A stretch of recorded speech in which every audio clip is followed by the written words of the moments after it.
नमस्कार साथियों, सार्थक पहल बदलाव हमसे है में पुनः आप लोगों का एक बार स्वागत है। हम पढ़ रहे थे आधुनिक भारत। आधुनिक भारत की महत्वपूर्ण विषय वस्तु के अंतर्गत आज हम लेके आए हैं कर्नाटक का युद्ध, कर्नाटक के युद्ध। हमने पढ़ा कि भारत में व्यापार करने के लिए अलग अलग देशों से 6 कंपनियां आई थी। अलग अलग देशों से 6 कंपनियां। एक पुर्तगाल, दूसरा हॉलैंड, तीसरा ब्रिटेन इंग्लैंड, चौथा फ्रांस, पांचवा डेनमार्क और छठवा स्वीडिश। ये टोटल 6 कंपनियां भारत में व्यापार करने के लिए आई थी। 6 कंपनियां भारत में व्यापार करने के लिए आई थी। ये जो 2 कंपनियां हैं सबके बाद में आई और चली भी गई। इनका भारत में व्यापार को लेकर उतना कोई बड़ा उद्देश्य था ही नहीं। लेकिन ये जो 4 कंपनियां हैं, पुर्तगाल, हॉलैंड, ब्रिटेन और फ्रांस, हॉलैंड के डच, पुर्तगाल से पुर्तगाली, ब्रिटेन से अंग्रेज और फ्रांस से फ्रांसीसी। लेकिन क्या हुआ, पुर्तगाल की राजकुमारी का ब्रिटेन के सम्राट चार्ल्स से विवाह। पुर्तगाल के राजकुमार ब्रेगेंजा का ब्रिटेन के राजकुमार चार्ल्स से विवाह, और उन्होंने क्या किया, इनको मुंबई जो है वो दहेज में दिया, और इस तरीके से इनकी प्रतिद्वंदिता समाप्त हो गई। उसी प्रकार देखें तो ब्रिटेन अंग्रेज और फ्रांसीसियों के बीच में बेदरा का युद्ध, या इससे पहले ही इनके बीच में कुछ ऐसे संबंध हो गए कि हॉलैंड जो है वो भी प्रतिस्पर्धा से बाहर हो गया। हमने बेदरा का युद्ध भी पढ़ा था कि जिसमें हॉलैंड ने जो है अपना सब कुछ अंग्रेजों को सौंप के वो भारत से चले गए। हॉलैंड के डच भी चले गए। अब 2 शक्तियां बची भारत में, और वो है ब्रिटेन के अंग्रेज और दूसरा है फ्रांस के फ्रांसीसी। हम बात कर रहे हैं 1746। हम उससे पहले नजर डालते हैं 1707। हम देखते हैं भारत की स्थिति। तो 1707 में क्या हुआ, मुगल बादशाह औरंगजेब की मृत्यु, और उसी के साथ में मुगल साम्राज्य का पतन। हम देखें तो 1717 बंगाल प्रांत स्वतंत्र हो गया था। बंगाल प्रांत स्वतंत्र हो गया। 1722 अवध जो है उसने स्वतंत्रता की घोषणा की। शहादत खान के नेतृत्व में, शहादत खान बुरहान मुल्क के नेतृत्व में, जो 1722 में अवध प्रांत मुगल साम्राज्य से स्वतंत्र हो गया। इसी प्रकार हैदराबाद 1724, हैदराबाद निजाम उल मुल्क द्वारा स्वतंत्र हैदराबाद प्रांत की स्थापना। फिर बात करते हैं कर्नाटक 1732 कर्नाटक प्रांत की स्वतंत्रता। तो इस तरीके से उत्तर में भी और दक्षिण में भी कई प्रांत जो है वो मुगलों से स्वतंत्र होते चले गए, और मुगल साम्राज्य दिल्ली और उसके पास में सिकुड़ कर रह गया। वही उस समय जो विदेशी कंपनियां भारत में आई थी, तो उसमें पुर्तगाली, डच, डैनिश, स्वीडिश, ये कंपनियां भी भारत से बाहर हो चुकी थी और भारत में दो कंपनियां बची थी, एक ब्रिटेन और दूसरा है फ्रांस। ब्रिटेन और फ्रांस, जहां ब्रिटेन जो है यहां मद्रास, कहां पर? मद्रास। ब्रिटेन का अधिकार कहां पर? मद्रास। ब्रिटेन का अधिकार मद्रास पर इनकी कोठी स्थापित थी और वहीं फ्रांसीसियों की कहां पर? पांडिचेरी। फ्रांसीसियों का स्थान कहां पर? पांडिचेरी में था। तो दो जगह, दो कंपनियां, मद्रास में किसका मुख्यालय? अंग्रेजों का, और पांडिचेरी में फ्रांसीसियों का मुख्यालय बना हुआ था। अब आगे देखते हैं, पहले एक चार्ट बनाते हैं जिसमें कर्नाटक युद्ध हुए। कर्नाटक युद्ध, चूंकि ये कर्नाटक प्रांत की बात कर रहे हैं, आधुनिक कर्नाटक यदि देखें तो हमें इधर देखने को मिलता है, लेकिन हम उस समय कर्नाटक प्रांत की बात करें तो उसमें तमिलनाडु भी शामिल था, आंध्र प्रदेश भी शामिल था और कर्नाटक भी शामिल था। ये सब प्रांत मिलाकर क्या कहलाता था? कर्नाटक। तब ये तीनों प्रांत मिलाकर क्या कहलाता था? कर्नाटक। और ये जो एरिया है, ये पूरा एरिया जो है, इस एरिया के कारण ही इसे कर्नाटक युद्ध कहा कहे गए हैं, क्योंकि शक्तियां अलग अलग थी, एक तरफ फ्रांसीसी और दूसरी तरफ अंग्रेज, लेकिन ये कर्नाटक के क्षेत्र में लड़े गए थे, इसलिए इसे कर्नाटक युद्ध के नाम से जाना जाता है। तो दो शक्तियां इसमें, तो 3 युद्ध हुए हैं। प्रथम कर्नाटक युद्ध, द्वितीय कर्नाटक युद्ध और ये तृतीय कर्नाटक युद्ध। हमारा वीडियो थोड़ा सा बड़ा हो सकता है, लेकिन इसे पूरा देखेंगे तभी हमें समझ में आएगा। तो पार्टियां तो इसमें यही है, अंग्रेज वर्सेस फ्रांसीसी, तीनों में वही पार्टी, तीनों में वही पार्टी। सन यदि देखें तो ये 1746 से 1748, एक साल का गेप, 1749 से 1754, फिर एक साल का गेप 1756 से 1763। तो ये 3 युद्ध, प्रथम कर्नाटक युद्ध अंग्रेज फ्रांसीसी, द्वितीय कर्नाटक युद्ध अंग्रेज फ्रांसीसी, तृतीय कर्नाटक युद्ध अंग्रेज फ्रांसीसी। पहला कब? 1746 से 1748, दूसरा 1749 से 1754, तीसरा 1756 से 1763। अब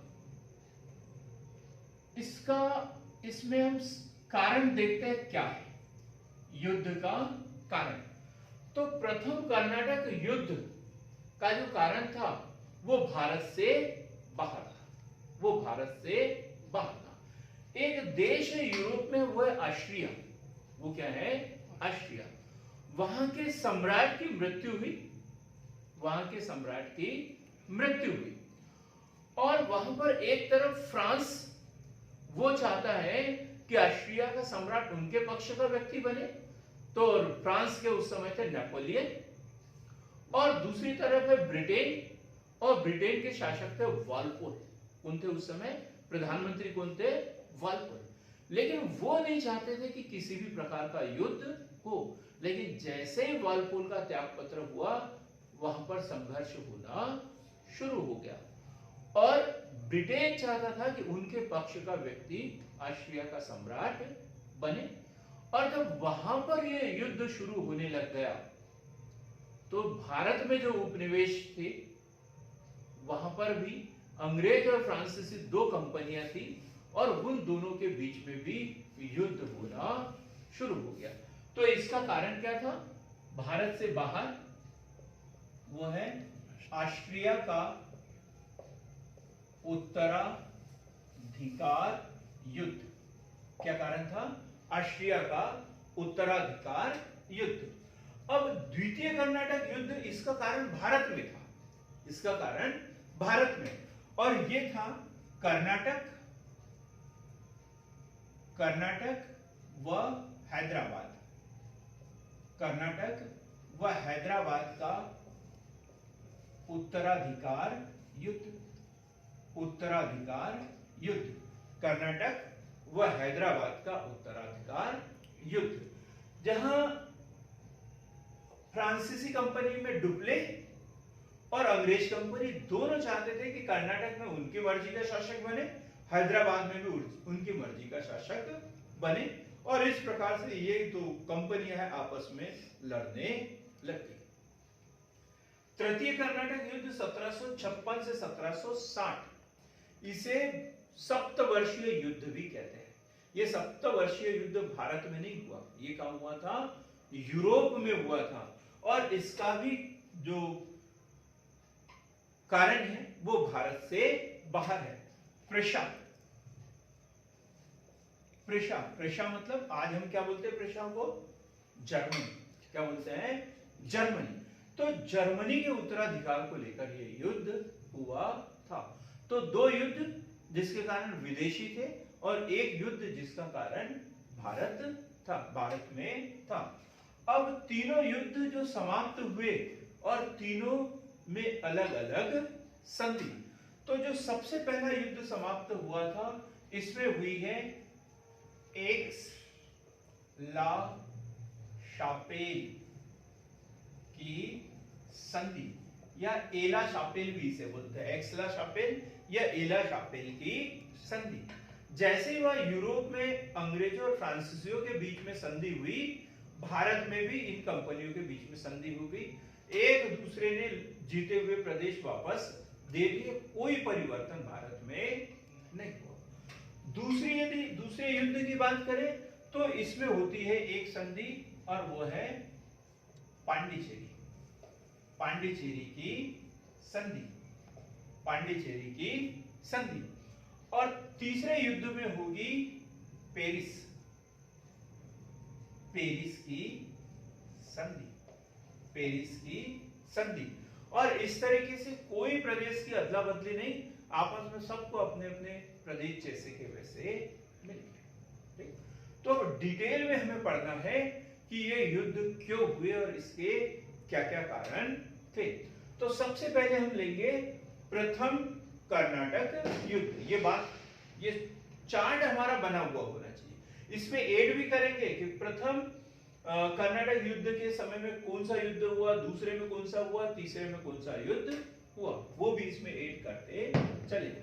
तो हम बात करते हैं प्रथम कर्नाटक युद्ध या प्रथम एंग्लो फ्रांसीसी युद्ध। डिटेल में हमें पढ़ना है एक एक बात। तो प्रथम कर्नाटक युद्ध, प्रथम कर्नाटक युद्ध कब से कब तक, 1746 से 1748 तक। अब हम इसकी हिस्ट्री देखें तो कारण क्या बताया मैंने इस युद्ध का, कारण क्या, ऑस्ट्रिया, ऑस्ट्रिया का उत्तराधिकार युद्ध। और यूरोप में जो है ब्रिटेन चाहता है कि ऑस्ट्रिया का सम्राट ये बने, और फ्रांस चाहता है कि ऑस्ट्रिया का सम्राट ये बने, और वहीं पर उनकी सेनाएं आपस में भिड़ गई, वहीं पर उनकी सेनाएं आपस में भिड़ गई। भारत में क्या स्थिति है, तो भारत में यदि देखें तो हम पहले स्थान की बात करते हैं मद्रास, और दूसरा स्थान कौन सा, पांडिचेरी। तो मद्रास में कौन बैठे हुए हैं, अंग्रेज, मद्रास में कौन बैठे हुए हैं, अंग्रेज। और मद्रास में अंग्रेजी सेना का गवर्नर कौन है, मद्रास में अंग्रेजी सेना का गवर्नर है निकोलस मार्श, कौन है? Nicholas Marsh, Nicholas Marsh. और पांडिचेरी में है फ्रांसीसी, फ्रांसीसी, और फ्रांसीसियों का गवर्नर है डुप्ले। फ्रांसीसियों का गवर्नर कौन है? डुप्ले। अब ये युद्ध कहां लड़े गए हैं? कर्नाटक में। कहां पर? कर्नाटक में। और कर्नाटक का नवाब है उस समय अनवरुद्दीन। कर्नाटक का नवाब कौन है? अनवरुद्दीन। कर्नाटक का नवाब अनवरुद्दीन। और ये भी नवाब नहीं है, ये नवाब के पद पर कब्जा जमाए हुए बैठा है। दूसरा युद्ध यही इसी कारण से होगा कि इसको हटा के किसी दूसरे को वहां का नवाब बनाया जाए। तो ये क्या है? भारत की स्थिति। और जैसे ही ब्रिटेन में क्या होगा? युद्ध होगा, तो ब्रिटेन से एक सेनापति, और उसका नाम है कर्नल, क्या नाम? किसी को बताओ?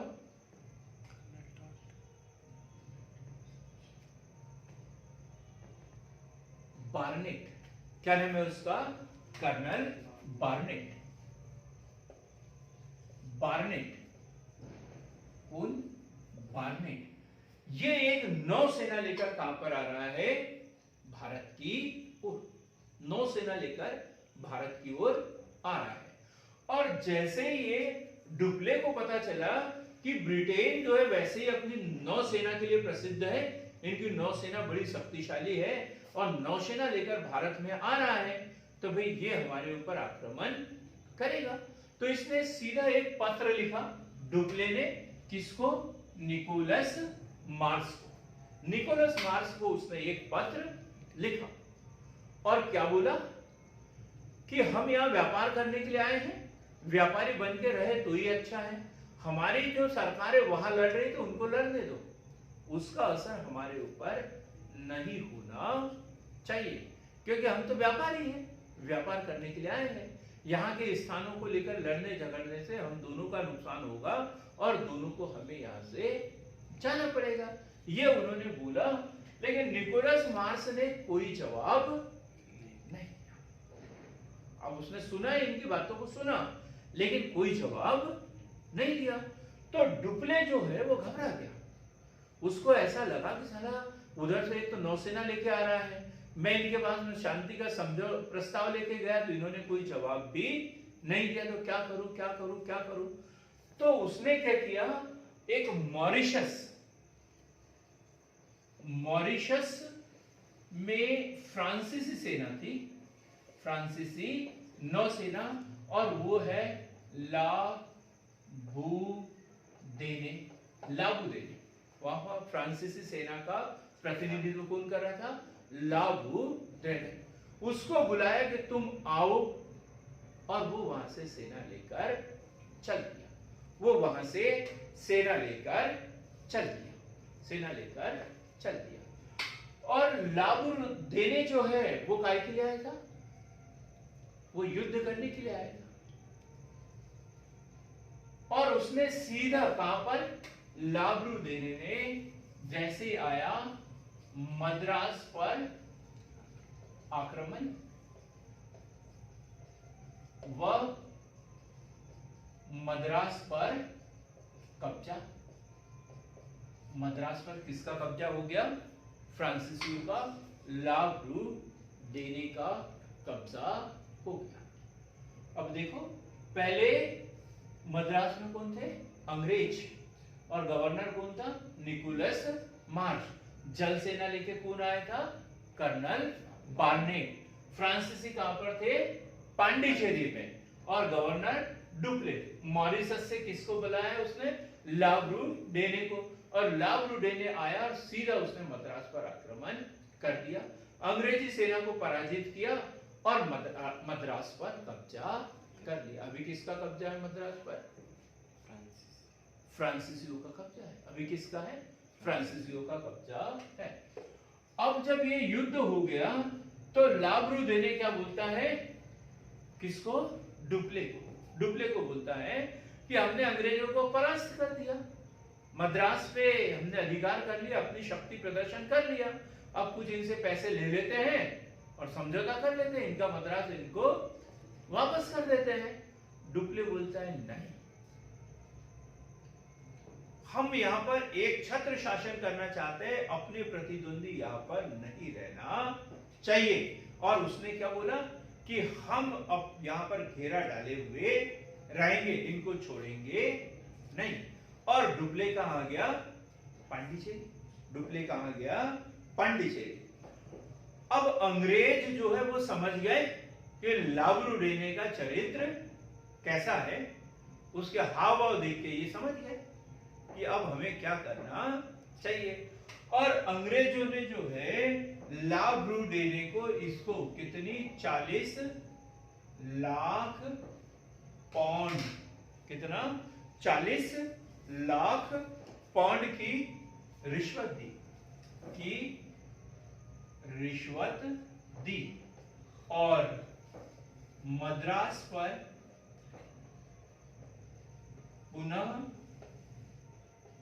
अंग्रेजों का अधिकार, मद्रास पर पुनः अंग्रेजों का अधिकार। क्यों? क्योंकि उसने 40 लाख की रिश्वत ली और वो मद्रास जो है अंग्रेजों को दिया और वो वापस चला गया, जहां से आया था मॉरिशस चला गया। अब फिर जो है दोबारा मद्रास पर किसका अधिकार? अंग्रेजों का अधिकार। डुप्ले बड़ा आहत हुआ इस बात से कि साला धोखा हो गया मेरे साथ में, पैसे भी नहीं मिले और मद्रास भी नहीं मिला। वो जो आया था वो पैसे भी लेके चला गया और मद्रास जैसा का वैसा अंग्रेजों को मिल गया। तो अब डुप्ले क्या करेगा? अब डुप्ले क्या करेगा? कूटनीति। और कूटनीति में वो किसके पास जाएगा? अनवरुद्दीन के पास में। क्योंकि ये सब मद्रास हो या पांडिचेरी हो, ये सब किसके अधीन है? नवाब के अधीन। और नवाब कौन है वहां का? अनवरुद्दीन। तो नवाब के पास में आए और बोला, ये डुप्ले जो है पहले भी नवाब के पास में गया था, अनवरुद्दीन के पास में। कब? जब ये कर्नल बार्नेट जब जलसेना लेकर आया था, तब डुप्ले किसके पास गया था? अनवरुद्दीन के पास भी गया था। और उसने बोला था कि देखो महाराज, हम आपके एरिया में मेहमान की तरह आए हैं, व्यापार करने के लिए आए हैं, और लड़ाई झगड़ा करना हमें पसंद नहीं है, लेकिन अंग्रेज जो है वो लड़ाई झगड़ा करने के इरादे से आ रहे हैं, तो आप देखना और यहाँ पर किसी भी प्रकार का लड़ाई झगड़ा मत होने देना। ऐसा उसने अनवरुद्दीन से पहले भी निवेदन किया था। लेकिन अब अनवरुद्दीन ने बोला था कि भाई मैं तो कोई हस्तक्षेप नहीं करता, तुम जो मेरे पास संदेश लेके आए हो वो किसके पास लेके चले जाओ? अंग्रेजों के पास लेके चले जाओ। और तब वो निकोलस मार्स के पास गया था, लेकिन उसने कोई जवाब नहीं दिया। मजबूरी में उसको क्या, मॉरिशस से एक सेना बुलानी पड़ी लाब्रूडेने के नेतृत्व में, और उसने सीधा मद्रास पर अधिकार किया। लेकिन 40 लाख की रिश्वत देके फिर से जो है वो मद्रास अंग्रेजों को दे दिया। तो अब डुप्ले दोबारा जो है किसके पास गया? अनवरुद्दीन के पास में, और उनको बोला कि देखो महाराज, नवाब साहब, हम तो शांतिपूर्ण रहते हैं और ये लोग रिश्वत देते हैं, ये करते हैं, वो करते हैं, और परेशान हो गए हम। तो बोले यदि आप बोलो तो हम आपकी ओर से जो है हम अपनी सेना से अंग्रेजों से लड़ते हैं, मद्रास के ऊपर कब्जा करते हैं और मद्रास तुमको दे देते, मद्रास तुमको दे देते। ऐसा जो है अनवरुद्दीन को लालच दिया। और अनवरुद्दीन को लगता था कि उनका जो दूसरा एक व्यक्ति और नाम देखेंगे हम अगले, जब द्वितीय युद्ध होगा तब वो एक जो व्यक्ति है चांदा साहब जिसे कहेंगे, ऐसा लगेगा कि यहाँ पर कोई ना कोई हस्तक्षेप हो सकता है। तो इसलिए मुझे किसी न किसी एक शक्ति को पकड़ के रखना पड़ेगा, एक शक्ति को। तो उन्होंने सोचा कि हम किसकी मदद कर देते हैं? फ्रांसिसियो की मदद कर देते हैं। और उसने बोला ठीक है, तुम जाओ अंग्रेजों से लड़ते रहो। तो कर्नाटक के नवाब अनवरुद्दीन की मदद से डुप्ले ने पुनः मद्रास पर कब्जा कर लिया। क्या? अनवरुद्दीन की सेना की मदद से डुप्ले ने पुनः मद्रास पर कब्जा कर लिया। पुनः मद्रास पर कब्जा कर लिया। अब जब ये मद्रास पर कब्जा हो गया तो अनवरुद्दीन गया उसके पास, अपने बेटे, किसको भेजा उसने? अनवरुद्दीन ने अपने बेटे, क्या नाम उसका? महफूज खान, महफूज खान को डुप्ले, महफूज खान को मद्रास पर अधिकार करने के लिए भेजा। और डुप्ले ने क्या कर दिया? डुप्ले ने इनकार कर दिया। डुप्ले ने क्या कर दिया? इनकार, कि मद्रास तो हमने जीता है, देखेंगे जब हमारा मन भर जाएगा तो इच्छा होगी तो तुम्हें दे देंगे, नहीं तो अभी तो मद्रास हमारा है। तब महफूज खान और अनवरुद्दीन को इनकी साजिश समझ में आ गई और महफूज खान जो है अपनी सेना लेकर 1700 अब क्या हुआ? महफूज खान सेना लेकर डुप्ले से लड़ने पहुंचा। डुप्ले से लड़ने पहुंचा और कौन सी नदी के किनारे?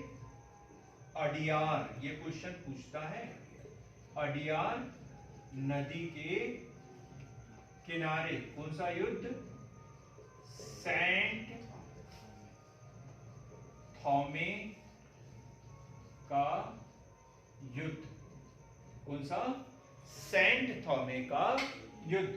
तो अडियार नदी के किनारे कौन सा युद्ध हुआ? सेंट थॉमे का युद्ध हुआ और इसमें महफूज खान पराजित हुआ। महफूज खान पराजित हुआ। पराजित हुआ। ये पहला युद्ध है, सेंट थॉमे का युद्ध या अडियार का युद्ध, जिसमें किसी यूरोपीय शक्ति द्वारा भारतीय शक्ति को सीधे पराजित किया गया। अभी तक जो युद्ध होते थे, अभी प्लासी का युद्ध हुआ नहीं, बक्सर का युद्ध हुआ नहीं, तो अभी तक जो भी युद्ध होते थे तो इसमें क्या करते थे? अंग्रेज किसी भारतीय शक्ति की मदद करते थे, फ्रांसीसी किसी भारतीय शक्ति की मदद करते थे और भारतीय शक्तियों को ही आपस में लड़ाते थे। लेकिन इस युद्ध में क्या हुआ? एक पार्टी यूरोपीय और दूसरी सीधी की सीधी भारतीय, और इनके बीच में आमना सामना हुआ। और अब डुप्ले को लगा कि भारत पर विजय प्राप्त करना बड़ा ही आसान है, क्योंकि महफूज खान की सेना जो है डुप्ले की सेना से 10 गुना बड़ी थी, लेकिन फिर भी उसकी पराजय हुई। तो डुप्ले को लगा कि नहीं, भारतीयों पर विजय प्राप्त करना बड़ा ही आसान है। प्रथम शासक माना जाता है डुप्ले, जिसने भारत के आंतरिक मामलों में हस्तक्षेप किया, भारत में जो है साम्राज्यवादी विस्तार की प्लानिंग की थी। और इसी की देखा से कि बाद में किसने किए? अंग्रेजों ने किए, लेकिन शुरुआत किसने किए? फ्रांस के डुप्ले ने किए। सबसे ज्यादा भारत के आंतरिक मामलों में दखल देने की नीति जो है वो डुप्ले के द्वारा अपनाई गई थी। तो सेंट थॉमे का युद्ध 1748, कब? 1748। और इसमें क्या हुआ? महफूज खान पराजित हुआ और अब जो है मद्रास पर किसका कब्जा? मद्रास पर पुनः किसका? फ्रांसीसियों का कब्जा। फ्रांसीसियों का कब्जा। अब हम बात करेंगे काय की? यूरोप की। अब हम पहुंचेंगे यूरोप। और यूरोप में क्या हो गया? ब्रिटेन और फ्रांस के बीच में एक संधि, और वो संधि कौन सी थी? एक्सला-शापेल की संधि। ब्रिटेन व फ्रांस के बीच एक्स-ला-शापेल की संधि यूरोप में युद्ध समाप्त, परिणाम स्वरूप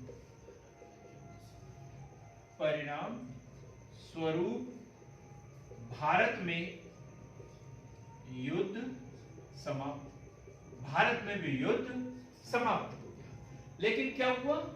अदला बदली। उन्होंने बोला कि जिसका प्रदेश था उसको वापस कर दिया जाए, तो इतने आसानी से देंगे नहीं।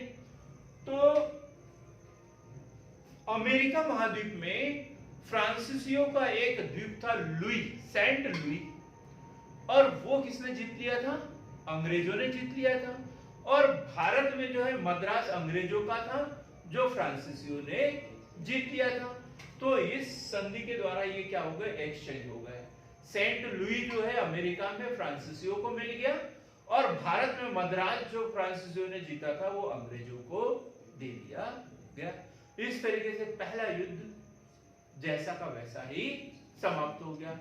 कर्नाटक का नवाब अनवरुद्दीन, पांडिचेरी में डुप्ले, और मद्रास में अंग्रेज जैसे के वैसे।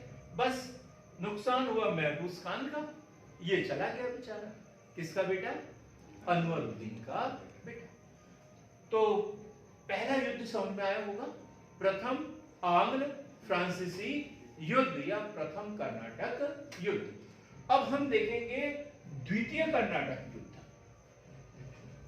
द्वितीय कर्नाटक युद्ध, और कोई अंतर नहीं। 1748 में प्रथम कर्नाटक युद्ध समाप्त हुआ, और 1749 में द्वितीय कर्नाटक युद्ध शुरू। द्वितीय कर्नाटक युद्ध शुरू।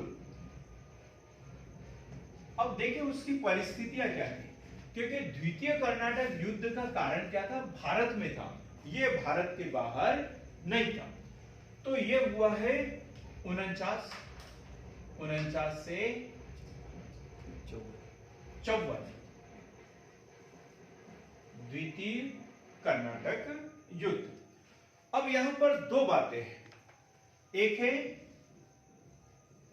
हैदराबाद और दूसरा है कर्नाटक। दूसरा है कर्नाटक। कर्नाटक की बात भी हम पढ़ेंगे, और हैदराबाद के बारे में भी हमें पढ़ना पड़ेगा। हमने देखा था कि कैसे कर्नाटक प्रांत की स्थापना हुई, कैसे हैदराबाद प्रांत की स्थापना हुई। तो हम हैदराबाद में देखते हैं, तो हैदराबाद का शासक आसफ खान निजाम उल मुल्क।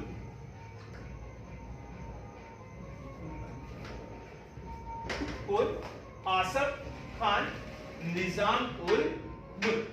हैदराबाद का शासक आसफ खान निजाम उल मुल्क, और इसकी मृत्यु और इसके 3 पुत्र, मुजफ्फर जंग,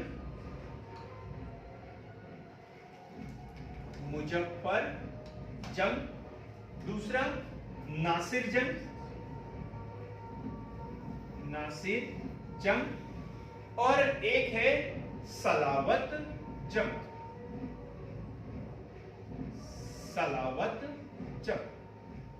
उनको मुजफ्फर जंग, नासिर जंग और सलावत जंग। नासिर जंग जो है ये नवाब बना बैठा, और किसकी मदद से? फ्रांसीसियों की मदद से। अब इधर हम स्थिति देखते हैं, तो यहां पर कर्नाटक का नवाब है दोस्त अली। कौन है? दोस्त अली, और इसकी मृत्यु हो गई। और इसकी मृत्यु होने के बाद में यहां पर शासक बना हुआ है अनवरुद्दीन। अनवरुद्दीन कौन शासक है यहाँ पर? अनवरुद्दीन। और एक उत्तराधिकारी है इनका चांदा साहब, ये दामाद है। ये कौन है? दामाद है, चांदा साहब। तो यहाँ पर शासक कौन है? अनवरुद्दीन, और बनना कौन चाहते हैं? चांदा साहब। अब देखो अनवरुद्दीन का प्रथम आंग्ल फ्रांसीसी युद्ध में दुरुपयोग किया था। किसने? फ्रांसीसियों ने दुरुपयोग किया था कि तुम हमारी मदद करो, हम तुम्हें मद्रास दे देंगे, लेकिन उन्होंने, डुप्ले ने मद्रास नहीं दिया। तो अनवरुद्दीन के साथ में कौन है अभी? अंग्रेज। अनवरुद्दीन के साथ में कौन है? अंग्रेज। ठीक। तो यहाँ का नवाब है नासिर जंग, इनके साथ में फ्रांसीसी, और यहाँ का नवाब बना हुआ है अनवरुद्दीन, और इसके साथ में है अंग्रेज। अब क्या है, जो डुप्ले है ये सबसे पहले जाता है किसके पास में? डुप्ले जो जाएगा सीधा कहां पर? चांदा साहब के पास में। डुप्ले किससे संपर्क करेगा? चांदा साहब से। और चांदा साहब को ये बोलेगा कि हम जो है अनवरुद्दीन को हटाकर तुम्हें शासक बना सकते हैं। और दूसरा संपर्क किससे करेगा वो? दूसरा संपर्क किसका? किससे? नासिर जंग से। नासिर जंग से। तो अब यहां से देखते हैं हम अंग्रेज। तो अंग्रेज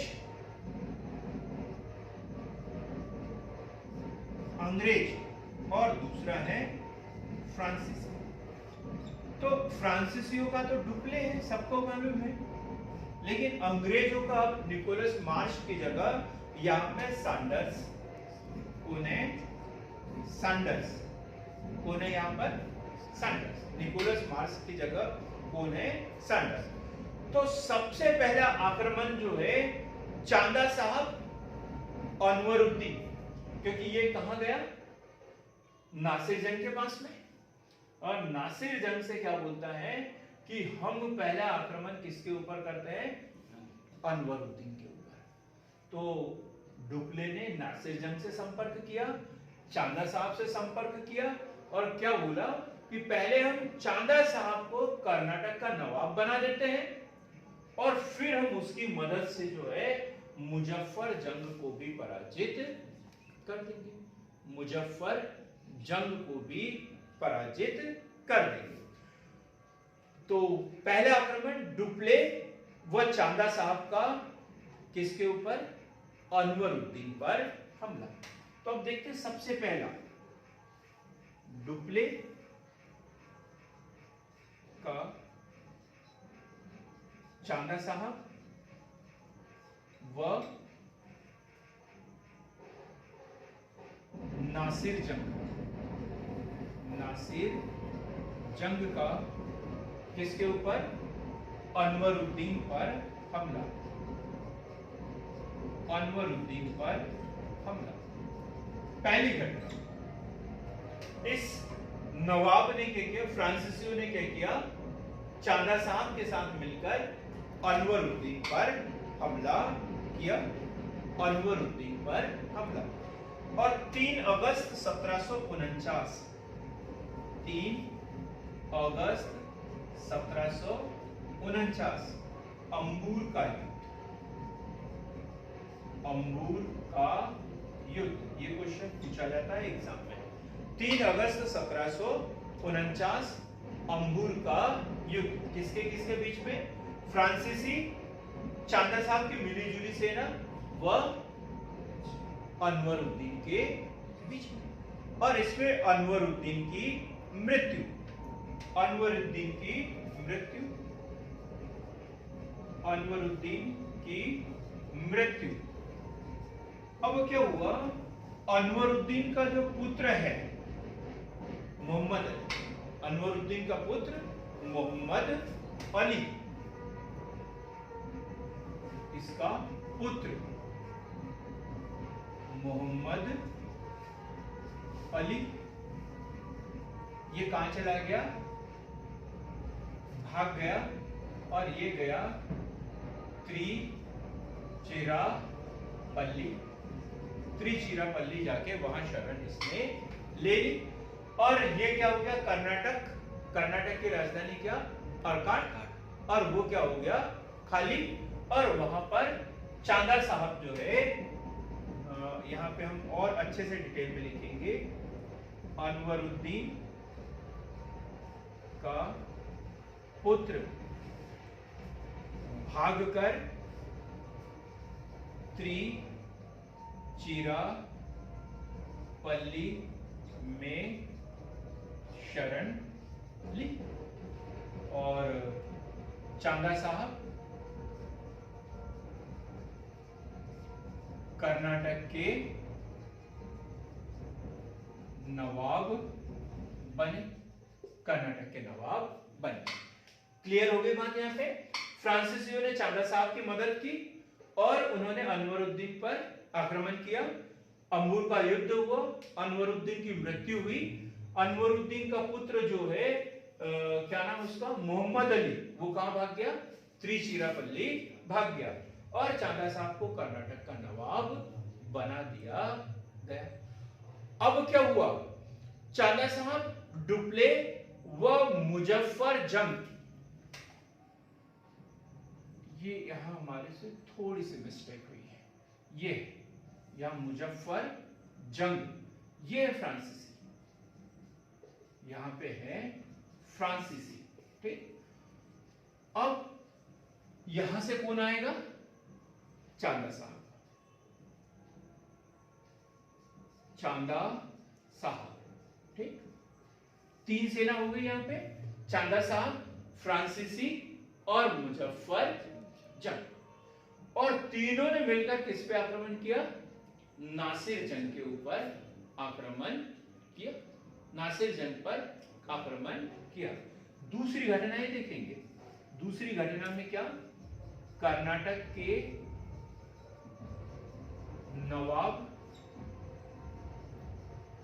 चांदा साहब, ठीक, मुजफ्फरजंग, मुजफ्फरजंग व फ्रांसीसी, फ्रांसीसी डुप्ले की सेना ने हैदराबाद के नवाब, हैदराबाद के नवाब नासिर जंग पर, नासिर जंग पर हमला, नासिर जंग पर हमला कर दिया। और नासिर जंग का भी खेल खत्म, नासिर जंग की वहां पर हत्या कर दी। तो यहां से नासिर जंग का खेल खत्म और यहां से अनवरुद्दीन का खेल खत्म। अब यहां पर कौन, किसको बैठना चाहिए नियम से, मुजफ्फरजंग को बैठना चाहिए था। लेकिन जैसे ये नासिर जंग की हत्या हुई, डुप्ले ने अपने सैनिक या सेनापति, डुप्ले ने अपने सेनापति को भेजा था जिसका नाम बुस्सी, किसको, बुस्सी, बुस्सी को हैदराबाद भेजा। और क्या बोला था उसने बुस्सी को, डुप्ले ने, कि देखो मुजफ्फरजंग को वहां का शासक बनाना है, लेकिन तभी बनाना जब वो तुम्हारा कहना माने, तुम्हें धन दौलत सब कुछ देने के लिए तैयार हो जाए तो उसको बनाना, नहीं तो उसको भी रास्ते से हटा देना, उसको भी रास्ते से हटा देना, ठीक। ये वार्निंग के साथ में उसे भेजा। एक तीसरा भी भाई था उनका, वो है सलावत जंग, ये न्यूट्रल था, ये नहीं चाहता था कि मैं हैदराबाद का नवाब बनूं, इसने कभी नहीं सोचा था, ये विवादों से हमेशा दूर रहना चाहता था। लेकिन ये क्या हुआ, मुजफ्फरजंग ने बुस्सी की बात नहीं मानी, बुस्सी फिर फुस्सी हो गया और उसने उसकी हत्या कर दी, मुजफ्फरजंग की भी हत्या कर दी। तो अब कौन बचा? सिर्फ सलावत जंग। डुप्ले ने बोला तूने ये गलत काम किया। किसको बोला? बुस्सी को तुझे नहीं मारना चाहिए था, क्योंकि हमारी अभी इतनी बड़ी हैसियत नहीं है कि हम स्वयं वहां के नवाब बन जाए। हमारी इतनी हैसियत नहीं है। चलो तुम किसी को भी वहां का नवाब बनाओ और जैसे तैसे वहां शांति स्थापित करो और वापस आ जाओ। तो किसको बना दिया? सलावत जंग को जो है वहां का नवाब बना दिया, नवाब बना दिया। अब देखो हैदराबाद में कौन? फ्रांसीसी। और यहां पर भी कौन? चांदा साहब। और चांदा साहब किसके? फ्रांसीसी। अंग्रेजों का पत्ता कट, अंग्रेजों का पत्ता कट। यहां पे भी फ्रांसीसियों की मदद से सरकार बनी है और यहां पर भी फ्रांसीसियों की मदद से ही सरकार बनी है। तो अब अंग्रेजों के मन में थोड़ी सी खलबली मची। उन्होंने बोला यार अब तो गड़बड़ हो गया, सब कुछ हमारे हाथ से निकलते जाना है। यदि ऐसे ही हमारे हाथ से निकलते चलेगा तो हमारा तो काम खत्म हो जाएगा। तो अब उनको याद आई किसकी? मोहम्मद अली की, जो कहां पर है? त्रिचिरापल्ली में जाकर छुपा हुआ है। अब तीसरी घटना ये कौन सी? त्रिचिरापल्ली का घेरा। त्रिचिरापल्ली का घेरा। अब देखो यहां पर त्रिचिरापल्ली में कौन है? मोहम्मद अली। और मोहम्मद अली के साथ में अंग्रेज, मोहम्मद अली के साथ में अंग्रेज। अंग्रेज उनको बोलते हैं भाई वो चांदा साहब जो है वो तो कर्नाटक के नवाब बने बैठे हैं, वो तो दामाद है। भाई दामाद को तो हक ही नहीं है नवाब बनने का। वास्तव में हक किसका है? तुम्हारा है। यदि लड़ना चाहो तो हम तुम्हारी मदद करने के लिए तैयार है। बोले ठीक है, यदि आप मदद करोगे तो मैं भी लड़ने के लिए तैयार हूं। तो वहां पर अब दो सेनाएं हो गई, एक अंग्रेजों की, एक मोहम्मद अली की। अब चांदा साहब को ऐसा लगा कि त्रिचिरापल्ली में कुछ साजिश रच रही है मेरे खिलाफ, मेरे खिलाफ कोई साजिश रची जा रही है। तो कभी ना कभी वो कर्नाटक पे अर्काट पर घेरा डाल सकते हैं। तो चांदा साहब की सेना भी वहां पहुंच गई, सलावत जंग की सेना भी वहां पहुंच गई और फ्रांसीसियों की सेना भी पहुंच गई। अंदर जो अंग्रेज और मोहम्मद अली की सेना और बाहर जो है वो किसकी? सलावत जंग, फ्रांसीसी और चांदा साहब की सेना। और उस समय जो है त्रिचिरापल्ली की का जो घेरा है वो है 1750 के लगभग में, 50-51 की बात है, 50 और 51, नवंबर, दिसंबर, जनवरी, फरवरी। अब क्या होता है? त्रिचिरापल्ली में उसका कलर्क है, किसका? सैंडर्स का। सैंडर्स का कलर्क है यहां पर क्लाइव। कौन है? क्लाइव। उसने गहन अध्ययन किया, देखा कि यहां पर बहुत दिन से सेना खड़ी है त्रिचिरापल्ली में और कोई निर्णय नहीं निकल रहा, अंदर वाले अंदर, बाहर वाले बाहर। तो उसने बोला, अपने सैंडर्स महोदय से बोला कि देखो साहब, आप तो गवर्नर है और मैं आपका क्लर्क हूं, उतनी बात तो मैं ज्यादा जानता नहीं हूं, लेकिन फिर भी यदि छोटा मुंह बड़ी बात, यदि कुछ बोलूं तो आप क्या बोलने का मुझे अवसर प्रदान करेंगे? तो बोलते हैं हाँ हाँ बोलो, छोटे और बड़े का कोई मतलब नहीं है, जो काम की बात होती है वो आप बोलो। तो बोले कि साहब देखो, राजधानी तो बोले देखो त्रिचिरापल्ली में सब लोग आ गए, ये इधर पूरा खाली और अर्काट खाली, ठीक है, और त्रिचिरापल्ली में सब लोग आ गए हैं, अर्काट में तो कोई है ही नहीं। यदि हम अर्काट की ओर यदि थोड़े से सैनिक भी धावा बोल देते हैं तो क्या होगी? सेना बढ़ जाएगी। यहां से चांदा साहब को या फ्रांसीसियों को, किसी न किसी को अर्काट को बचाने के लिए जाना पड़ेगा। और ऐसी स्थिति में हम जो है धीरे धीरे करके विजय प्राप्त कर सकते हैं। यदि आप मेरे विचारों को मानो तो ठीक, नहीं मानो तो ठीक है। क्वेश्चन पूछा जाता है कि क्लाइव जो है प्रारंभ में क्या था? क्लर्क के पद पर नियुक्त हुआ था और फिर बाद में बंगाल का गवर्नर बनेगा अपनी कूटनीति के कारण। तो सैंडर्स ने बोला वाह यार बहुत बड़ी बात, एक काम करो, अभी तो मैं यहाँ व्यस्त हूं, तुम एक काम करो, एक छोटी सी टुकड़ी लेकर बाहर के बाहर ही चल जाओ और अर्काट को घेर। तो क्लाइव जो है मात्र कुछ सैनिकों के साथ में जो है अर्काट के ऊपर उसने घेरा डाल दिया।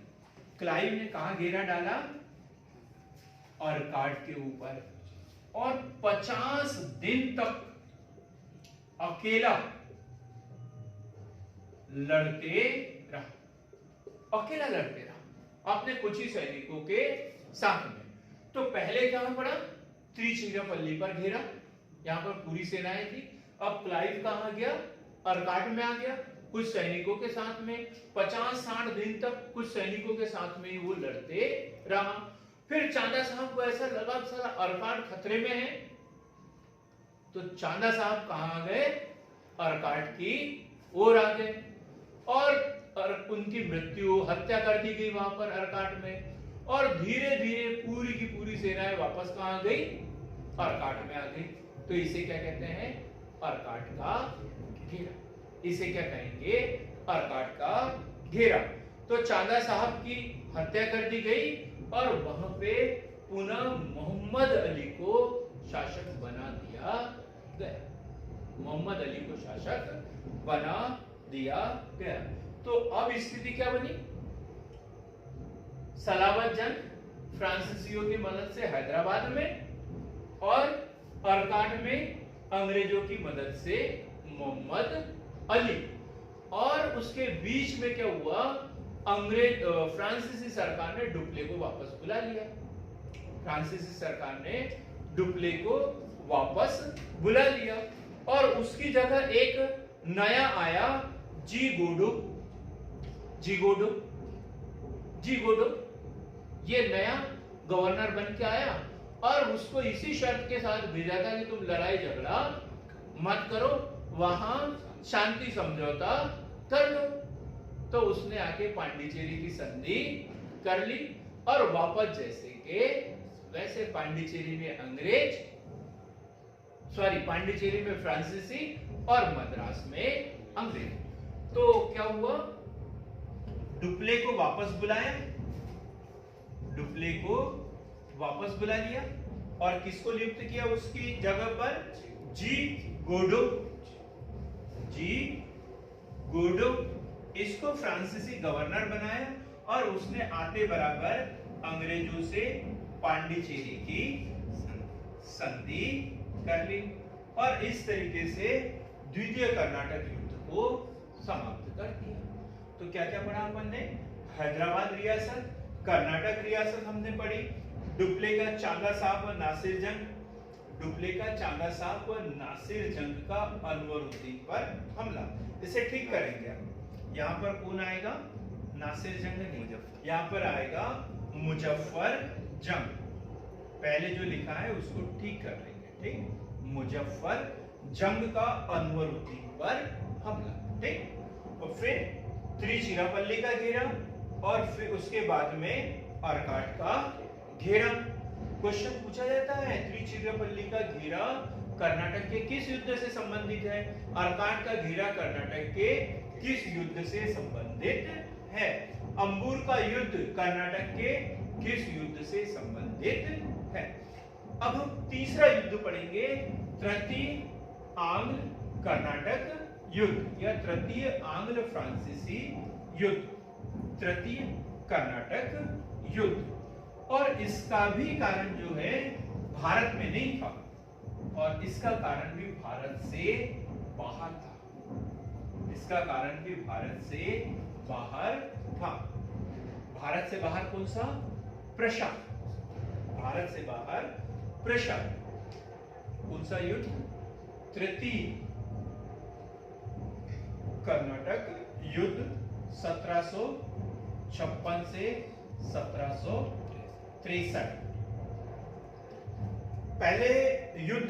पहला जो कर्नाटक युद्ध हुआ उसमें सबसे महत्वपूर्ण कौन सा युद्ध था, पहला युद्ध कौन सा, वाडियार का युद्ध, वाडियार का युद्ध या सेंट थॉमे का युद्ध, अडियार का युद्ध या सेंट थॉमे का युद्ध। दूसरे इसमें कौन सा युद्ध? अम्बुर का युद्ध। और तीसरे युद्ध में महत्वपूर्ण है वांडीवाश का युद्ध जो 1760 इसे सप्तवर्षीय युद्ध भी कहते हैं, सप्तवर्षीय युद्ध भी कहते हैं। सप्तवर्षीय युद्ध भारत में भी 7 वर्ष तक चला, लेकिन ये सप्तवर्षीय नहीं, सप्तवर्षीय युद्ध जो ब्रिटेन में हो रहा था नेपोलियन के नेतृत्व में जो हो रहा था, वो वाले सप्तवर्षीय युद्ध की बात करें। फ्रांस के नेपोलियन ने ब्रिटेन पर हमला किया हुआ था, महाद्वीपीय व्यवस्था वगैरह, वो उसकी बात कर रहे हैं। अब बंगाल का नवाब बना दिया है, बंगाल का गवर्नर, नवाब नहीं सॉरी, बंगाल का गवर्नर कौन है? क्लाइव है। और क्लाइव ने क्या किया? 1756 के बाद में 1757 में प्लासी का युद्ध, और क्लाइव अब एक शक्तिशाली व्यक्ति के रूप में उभर कर सामने आ गया, क्योंकि 1757 में उसने प्लासी का युद्ध जीतकर बंगाल में अपने आप को बड़ा सुदृढ़ बना लिया है। और वह फ्रांसीसियों का कब्जा कहां पर है? चंद्रनगर पर। चंद्रनगर कहां पर? बंगाल में। और फ्रांसीसियों का वहां पर कब्जा। और अंग्रेजों का कहां पर? हुगली। अंग्रेजों का बंगाल में कहां पर? हुगली, कलकत्ता के ऊपर अंग्रेजों का कब्जा। और धीरे धीरे प्रतिद्वंदिता दक्षिण भारत की कहा जा रही है, उत्तर भारत की ओर। लेकिन ये युद्ध कहां पर होगा? कर्नाटक। और कारण क्या है? प्रेशर। कारण क्या है इसमें? यूरोप का प्रेशर। प्रेशर का जो उत्तराधिकार युद्ध है उसको लेकर ये युद्ध शुरू हो गया था। ऑस्ट्रिया व प्रेशर के बीच विवाद के कारण, प्रेशर व ऑस्ट्रिया के बीच युद्ध के कारण क्या है? जब भी यूरोप में कोई हलचल होती थी तो सबसे पहले उसमें हस्तक्षेप कौन करता था? एक ब्रिटेन और दूसरा फ्रांस। और हमेशा ये अपोजिट रहते थे, एक तरफ ब्रिटेन रहता था और दूसरी तरफ फ्रांस, एक तरफ ब्रिटेन और दूसरी तरफ फ्रांस। तो अभी भी यही हुआ। और जैसे ब्रिटेन वहां यूरोप में युद्ध शुरू हुआ, भारत में भी ये कंपनियां आपस में लड़ने लगे। अब यहाँ पे बंगाल का गवर्नर तो कौन है? क्लाइव। बंगाल का गवर्नर कौन है? क्लाइव। लेकिन कर्नाटक में जो युद्ध स्थल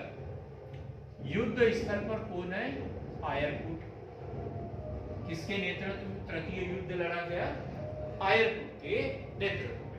और फ्रांस में कौन है? फ्रांसीसी गवर्नर कौन है इसमें? फ्रांसीसी गवर्नर है काउंटर डी लैली। काउंटर डी लैली। काउंटर डी लैली। काउंटर डी लैली। तो युद्ध स्थल पर अंग्रेजों की ओर से आयरकुट, अंग्रेजों की ओर से कौन है? आयरकुट। और फ्रांसीसी गवर्नर कौन है? काउंटर डी लैली। वांडीवाश का युद्ध, ये महत्वपूर्ण है।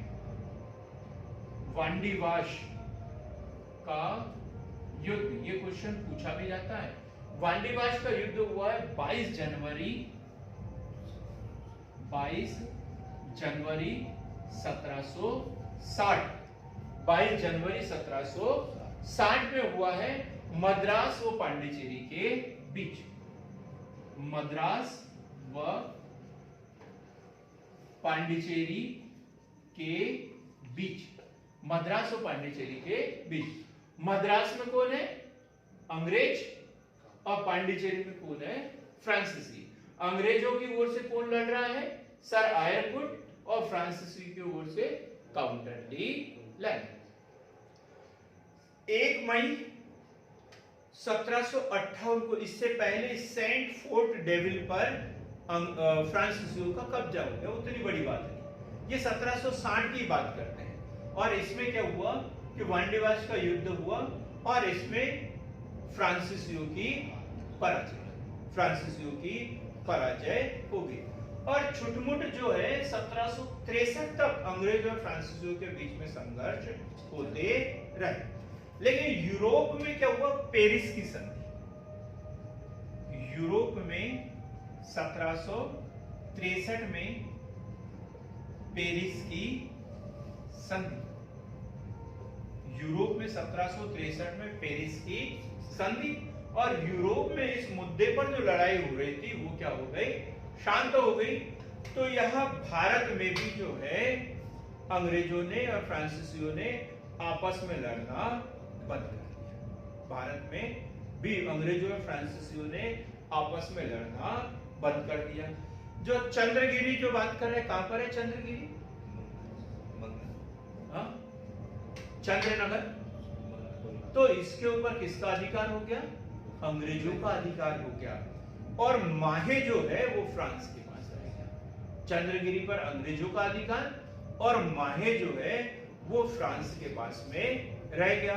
और इस तरीके से धीरे धीरे धीरे धीरे जो है फ्रांसीसी कमजोर होते चले गए। यदि सीधा सा क्वेश्चन पूछा जाए, ये 3 कर्नाटक युद्ध हुए और अंतिम रूप से पराजय जो हुई है वो फ्रांसीसियों की हुई है। तो फ्रांसीसियों के पराजय के कारण क्या थे? तो फ्रांसीसियों के पराजय में देखें तो फ्रांसीसी कंपनी एक सरकारी कंपनी थी। फ्रांसीसी कंपनी एक सरकारी कंपनी थी। निर्णय के लिए फ्रांस सरकार से बार बार पूछना पड़ता, क्या करना है क्या नहीं करना है, इसके लिए फ्रांस सरकार से बार बार पूछना होता था। ब्रिटेन की सुदृढ़ नौसेना, ब्रिटेन की विजय का कारण, देखो फ्रांस की पराजय का कारण, ब्रिटेन की विजय का कारण। तो ब्रिटेन की विजय का कारण क्या थी, उनकी सुदृढ़ नौसेना। फ्रांसीसियों का भारतीय राजाओं के आंतरिक मामलों में अत्यधिक हस्तक्षेप करना, देखो अनवरुद्दीन के पास जाना, चांदा साहब के पास जाना, तो वो आंतरिक मामलों में बहुत अधिक हस्तक्षेप करते थे और अपनी शक्ति, धन, बल सब कुछ उसमें नष्ट करते रहते थे। फिर फ्रांसीसी सरकार ने क्या किया, डुप्ले को वापस बुला लिया और उसकी जगह गोडेहू को भेज दिया, जो कि युद्ध करना ही नहीं चाहता था। गोडेहू को भेज दिया। तो डुप्ले को वापस बुलाना ये भी फ्रांसीसियों के हार का मुख्य कारण है, क्योंकि जब तक डुप्ले रहा हमेशा वही विजय करता रहा, वही विजय प्राप्त करते रहा। अंग्रेजों का बंगाल पर अधिकार, ये सबसे बड़ी बात है। अब अंग्रेजों के लिए खजाना मिल गया एक, और वो है बंगाल। 1757 प्लासी का युद्ध और अंग्रेजों के हाथ में खजाना लग जाना, तो अब तो उनकी पराजय का सवाल ही नहीं होता। डुप्ले व बुस्सी की तुलना में अंग्रेज सेनापति क्लाइव, सैंडर्स, सर आयरकूट आदि अधिक सूझबूझ वाले थे। फ्रांसीसी कौन थे? डुप्ले, बुस्सी, काउंटर डी लाली और गोडेहू। इनकी तुलना में अंग्रेजों में कौन थे? क्लाइव, सैंडर, सर आयरकूट, ये अधिक सूझबूझ वाले थे। और डुप्ले का उत्तरदायित्व भी है। डुप्ले भी हार के लिए जिम्मेदार माना जाता है, क्योंकि डुप्ले राजनीतिक षड्यंत्रों में इतना अधिक उलझा हुआ था, इतना अधिक उलझा था कि फ्रांस सरकार को उसे वापस बुलाना पड़ा। बहुत अधिक। अंग्रेज तो चाहते नहीं थे लड़ना, वो जबरदस्ती लड़ने के लिए मजबूर करता था। तो इस तरीके से आज हमने एक वीडियो में कर्नाटक युद्ध पढ़े। 3 कर्नाटक युद्ध, प्रथम, द्वितीय और तृतीय, जो कि कर्नाटक में लड़े गए थे और लड़ने वाली शक्तियां अंग्रेज और फ्रांसीसी थी। तो मिलते हैं ऐसे ही एक बेहतर क्लास के साथ में, तब तक के लिए बहुत बहुत धन्यवाद।